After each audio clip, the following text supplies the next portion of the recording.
Thank you. Ms. Vaughan? Thank you, Mr. Grothman and Mr. Garcia, for the opportunity to testify. The mass migration disaster instigated by the Biden administration's misguided immigration policies has caused incalculable harm to American communities. The catch and release policies that are the key to the Biden open borders doctrine have brought in more than 3.3 million illegal migrants, not counting another 1.7 million gotaways.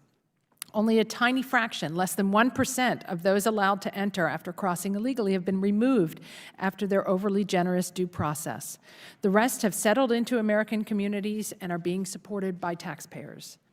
As I detailed in my written statement, Biden's policies have so far cost taxpayers billions of dollars in the short term for shelter and support, and likely will cost hundreds of billions more over the long term for welfare benefits, whether to continue to support a population that's unlikely to ever be self-sufficient or to deal with processing and repatriating the large numbers who are unlikely to ever qualify for a legal status.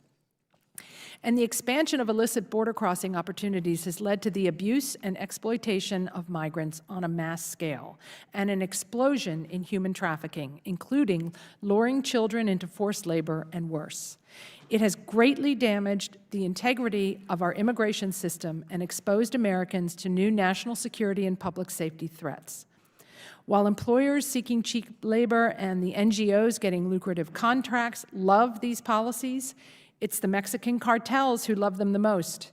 They're reaping unprecedented profits to the tune of $30 million a day, and as a result, they represent a serious threat to civil society and the rule of law, even in the United States.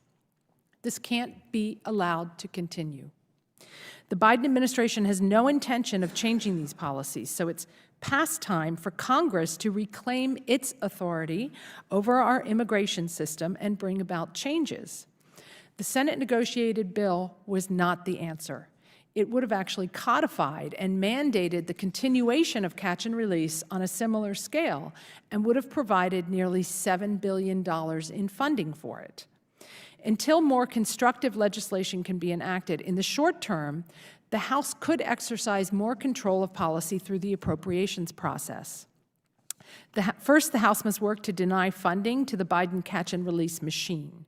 Instead of $7 billion to FEMA, HHS, and ICE for hotels, meals, work permits, counselors, ankle bracelets, and asylum officers for released illegal migrants, Congress should direct more money to removing not only criminal aliens as a priority, but also prioritize removing those aliens who have failed in their immigration proceedings or failed to even show up for them. Instead of subsidizing the sanctuary jurisdictions, Congress should be funneling more money to Texas, Florida, South Carolina, and the other states that are helping to secure the border, disrupting human trafficking, discouraging illegal employment, and arresting criminal aliens. Instead of using just taxpayer funds for enforcement, Congress could direct the feds to skim off money from the hundreds of million dollars in remittances that are sent out of this country each year, which are in part the proceeds of the illegal human and drug smuggling and trafficking. And as for this committee's jurisdiction of oversight, I would recommend that you investigate the dismantling of enforcement policies. Find out who ICE is letting go, where they were released, what their criminal histories were. You should also look into the transformation of certain visa programs like the U and the T and the special immigrant juvenile visas that appear to be set up now with regulatory changes to serve as a de facto amnesty for Biden's illegal migrants. Finally, we have to face the possibility that some share of these millions of illegal migrants let in under the catch and release policies are going to be here for the long term, legally or not.